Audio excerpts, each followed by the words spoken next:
Hari ni kita ada Bro Azhar. Bro Azhar ni datang disebabkan masalah tak ada, dia just nak flashing. Tapi dia ada masalah, beberapa masalah bila kita dah diagnose.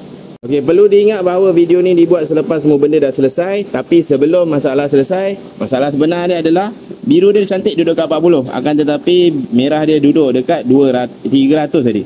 300 je. Hui, tinggi sangat tu. Jadi untuk kes yang sampai 300 ni, confirm lah disebabkan oleh kipas perlahan dan kondenser reput. Tapi dalam kes ni memang confirm disebabkan oleh kipas dah perlahan. Jom kita tengok kipas yang baru dia.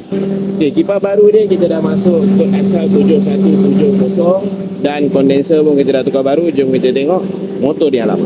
Okey, ni motor sejak beli kereta tak pernah tukar sejak beli kereta. Jadi ini memang dah slow, dah perlahan. So cabin filter pun dah kotor, kita tukar baru. Kondenser pun dah reput, tengok tu. Reput banyak sangat dah reputnya, kita tukar baru. Dryer kita tak buka sebab memang dah confirm lah. Selain tu juga customer komplain bahawa dia punya kipas hanya akan hidup bila kereta dah terhentak. Kipas tu maksudnya blower. Blower dia hanya akan hidup bila terhentak. Jadi memang jawapannya kena tukar blower lah. Okey, ni blower asal dia.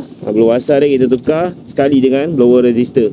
So kawan baik kepada blower semestinya adalah blower resistor supaya angin nombor 1, 2, 3 dan 4 ada perbezaan.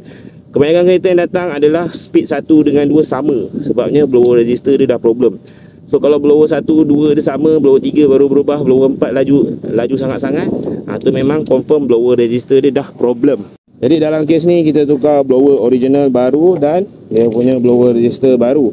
Jadi masalah ni tak payah hadap lagi. Mungkin lagi 10 tahun insya-Allah. Jadi berapa suhu dia jom kita tengok.